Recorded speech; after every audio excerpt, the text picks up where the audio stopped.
Hi YouTube friends, I'm Heidi Villegas with Healing Harvest Homestead. I'm an herbalist, I'm a certified aromatherapist, and I love working with plants and herbs that have medicinal qualities for health and wellness. And I, most of all, love teaching others to do the same. Herbalism has radically changed my life, and I just can't help but share it. So I get asked this question all the time about how I manage my high blood pressure naturally. So I'm going to share with you. Before I start though, I want to say this is our new office herbalism studio / clinic. We have 5 rooms in here. We're in an old antique hotel down in our small town, and I'm really excited to open up what I do in the community here as well. So if you're ever in Orofino, Idaho, I welcome you to stop by or give a call or make an appointment, and I would love to visit with you. Anyway, I want to just talk really quickly about the blood pressure. So, first of all, I'm not a medical doctor. I am not a medical doctor. This is not medical advice. This is not any kind of a diagnosis, prevention, cure, treatment, nothing like that. This is for information and education only, so that you can go do some research about your needs, okay? Another thing I want to mention is that I'm a holistic herbalist. What that means is that I take a look at the entire body. So modern medicine is symptom motivated, all right? Symptom masking. So what most doctors will want to do is just put you on a pill to bring your blood pressure down instead of trying to figure out what is causing it in the first place. So a holistic herbalist actually takes a look at all aspects of a person. That would include your spiritual health, your mental health, your emotional health, your physical health, your lifestyle, what you're doing in your life as far as exercise and all of that. And then with all of the knowledge available to that person, some different herbs might be suggested for the client. So I'm just going to talk about my own personal journey with my own high blood pressure at this time and not give you tons of different protocols for a lot of different people, because again, we're all different. So what I choose to do might not be what you choose to do. One more thing I want to mention before I get started talking about this is a little bit on genetics and normalcy, okay? So all of us know that we have different genetic makeups. We come from different families. Some things are normal in some families and not normal in others. And another thing about modern medicine that we need to understand, and this is not necessarily a bad thing, it's just the way that it's done, is this. The American Medical Association wants to normalize different readings and different reports on our bodies. The thing is that, again, my normal might not be your normal. It's kind of like when you go to the drugstore and you get a dosage on a bottle of an NSAID, pain reliever, for example, and it says take 2 for is a normal adult dose. Well, what is a normal adult size, right? Are you dealing with a 300-pound man or a little 95-pound tiny woman? It's going to all make a difference. So I just want to speak to that a little bit. So high blood pressure does run in my family on both sides, and I have a feeling that our normal range is a little bit higher than what a normal range in another family might look like. So I just want to throw that out there, and it's worth doing some research on and maybe looking into your family background to maybe determine perhaps what is normal for you doesn't have to strictly be that systolic reading over the diastolic reading. And again, I am not saying by any means that you should treat this as medical advice. It is not. These are some things to consider and to think about and to ask your doctor about when you go make your visit. So let's go ahead and talk about now what I do. And again, these are all choices that I make that I have found worked really well for me and have helped me not have to take medicines. So just as an aside here, my husband and I have not taken any prescription drugs or over-the-counter drugs in over 10 years now, and it's because we make them, or I make them, for us, ourselves. So I just, as an herbalist, I look at what we need and I make what we need. Okay, so here we go. This is what I do to help manage my blood pressure naturally. Number 1 is lifestyle. All right. And number one in that, I'm going to put stress management. Stress management for me has been probably the single most important number one thing that I pay attention to help my blood pressure stay within normal limits. So what I mean by that is when you are in a situation in your life where you're living with chronic stress, your blood pressure does go up and your anxiety goes up, your mental health suffers, your emotional health suffers. It all suffers. Your whole body suffers. And that includes your blood pressure and your heart. So what I do is I stay very almost hyper aware of my stress levels, and I use essential oils and different herbs to help manage my stress as well. So that's the first thing I do. Next up, and this is also in the lifestyle category, are considerations like exercise, how much water you drink during the day, your sleep hygiene. Are you getting enough sleep, and is it good restful sleep? What foods are you eating?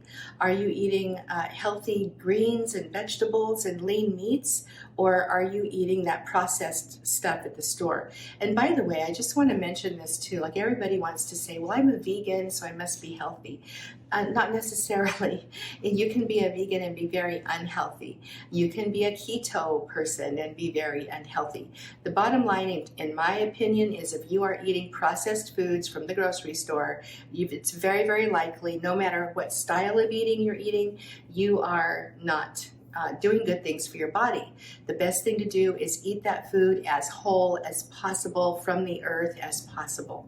Okay, so that's the food aspect. Another aspect of lifestyle, and this also is related to the stress management, is breath work.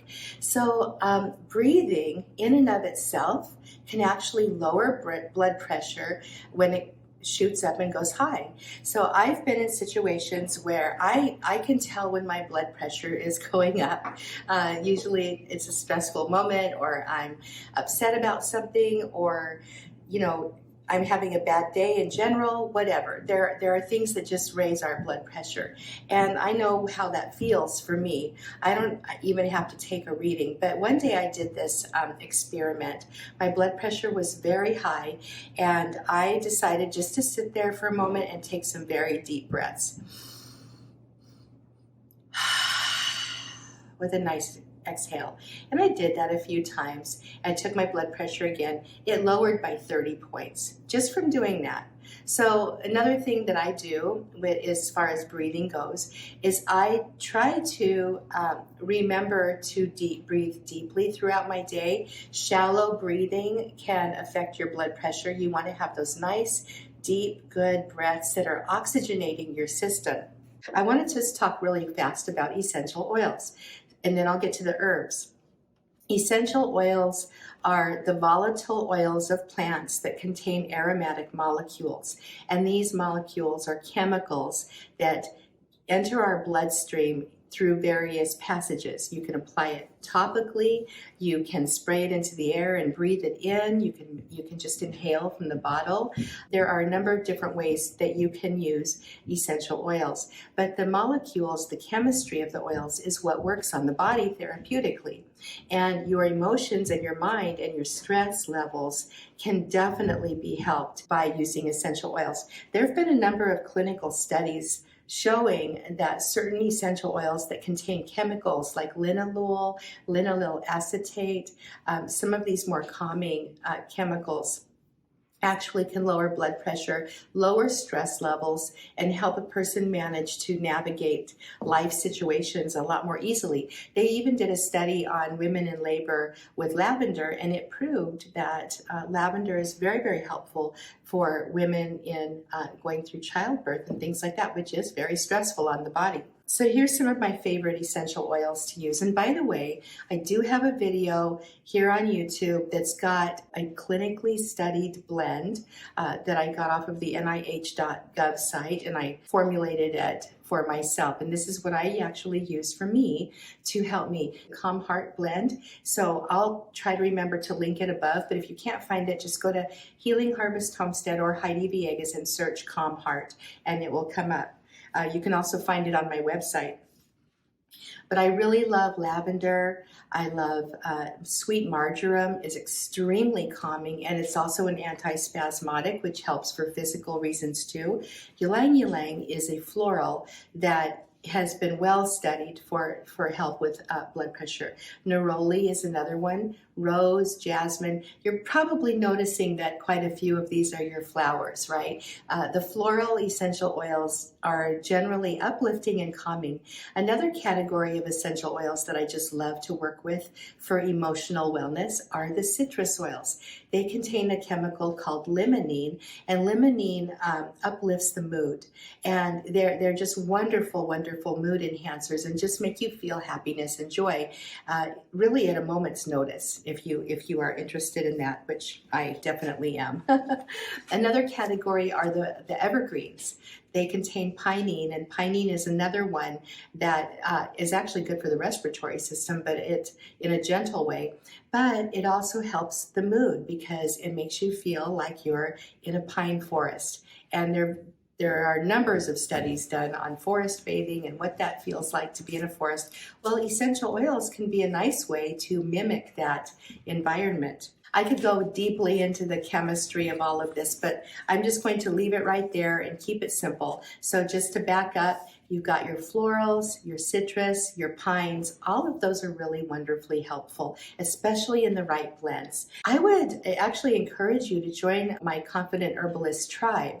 It's my herbalism membership, and we talk herbs and essential oils, and we formulate, we chat, and there's tons and tons of course content in there. It's a wonderful place to learn herbalism and just to hang out with like-minded people. Let's go ahead and now talk about the herbs, because this is what everybody's been waiting for.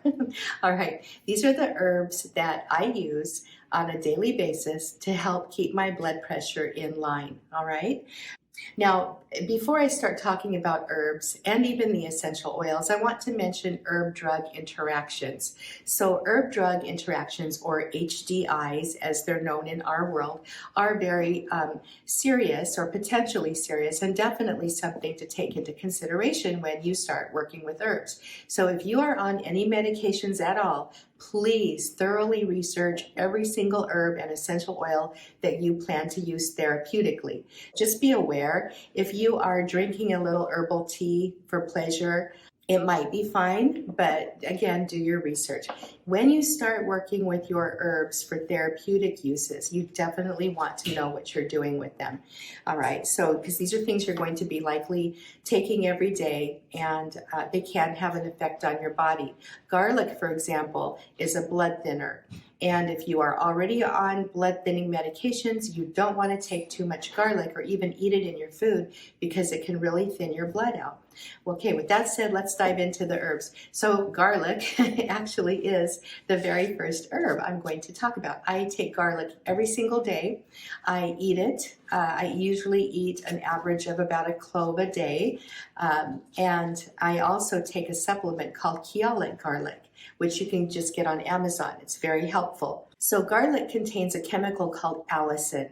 And there have been a number of studies on garlic, but back in 2020, there was one done specifically that showed that using garlic helps to improve the elasticity of your arteries and your vessels. Basically helps to open your vessels up so things flow better in there. So garlic is really helpful. And I just mentioned that it does have blood thinning capabilities too. So it's a circulatory enhancer. So garlic is one of those top level herbs for the heart and your circulatory system. Yeah, so celery seed extract is definitely a wonderful herb to add to your supplementation. You can buy it in extract form online, or you can simply eat a lot of celery. Celery is a very wonderful diuretic. There was one study I read too that said that cooked celery might actually be more beneficial than raw celery. So just know that scientists are learning things every day. So do some research on this. But celery is a wonderful additive for your protocol, potentially, depending on what you need.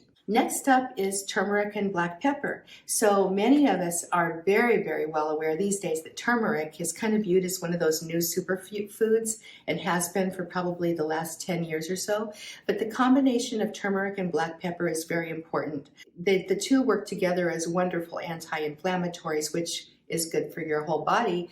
But specifically, turmeric and black pepper can actually help your body's arteries and the arterial walls remodel themselves. And that was based on a 2011 study. I'll go ahead and try to leave links to all of these different studies and things if I can find them again down in the description below. I love turmeric and black pepper together. First of all, you can easily slip it into your food. Turmeric, most people like the taste and the flavor of turmeric, and black pepper is known as the king of herbs in India. It's just really, really helpful. But the two together are just a little wonderful powerhouse of goodness for your body. Now let's talk about adaptogens for a moment, and then I'll go into 2 or 3 more heart healthy herbs that I also take.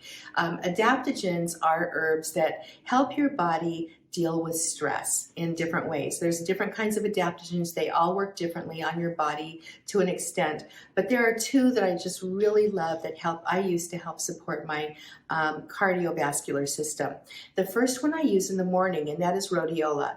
Rhodiola is an adaptogen that gives you energy, not like caffeine or anything like that, but it just supports the energy response of the body. It helps your body deal with that stress, especially if it's chronic stress. The second one I like to use in the evening, and that is ashwagandha. Ashwagandha, or Withania somnifera, and I love the Latin name of that because somnifera means go to sleep. It helps to relax you. So it is actually a wonderful adaptogen. Also helps your body deal with cortisol and different stress hormones, but it helps you with sleep as well. So it's a wonderful, these are just 2 indirect herbs that I like to use to support blood pressure. So next up we have olive leaf. Olive leaf extract is another really wonderful extract to add to your regimen or to take a look at if you're interested, but it helps to reduce the LDL cholesterol in your body. Specifically how it builds up in the arteries, and that's based on something I read in WebMD. But olive leaf extract is also easy to find, it's not expensive, and please get good brands of supplements if you're buying the supplements. But I really like adding up just 1 capsule of olive leaf every single day, and I think it's very helpful.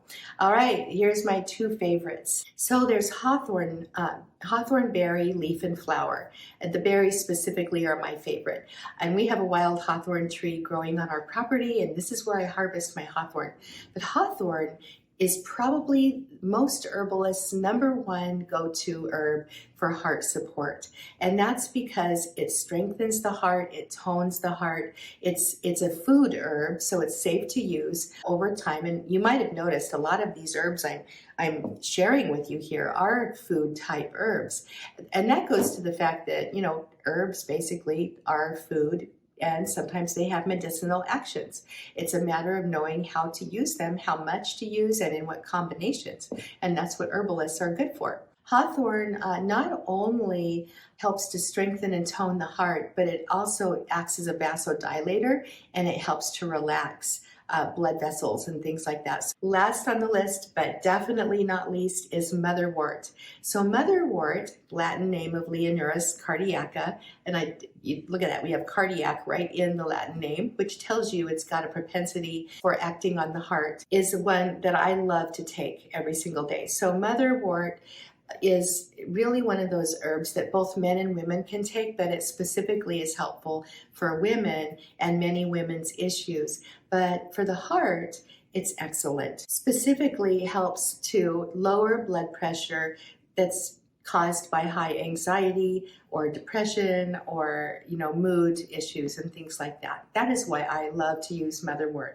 By the way, if you are pregnant or nursing, you should not take Motherwort, especially pregnancy. Motherwort tends to stimulate the uterus a little bit and might even bring on periods early. In fact, if you are pregnant, you always want to look into any herbs that you want to take, because they can affect you or the baby. I just want to wrap this up by saying I hope you enjoyed this little quick chat about what I do for my own high blood pressure. So again, I'm not making recommendations for people at all or suggestions.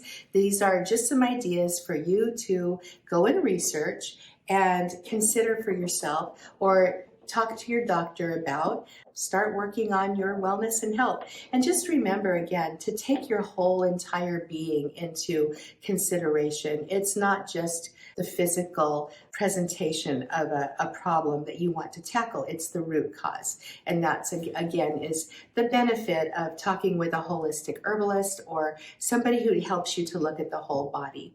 All right, I'm Heidi Villegas with Healing Harvest Homestead.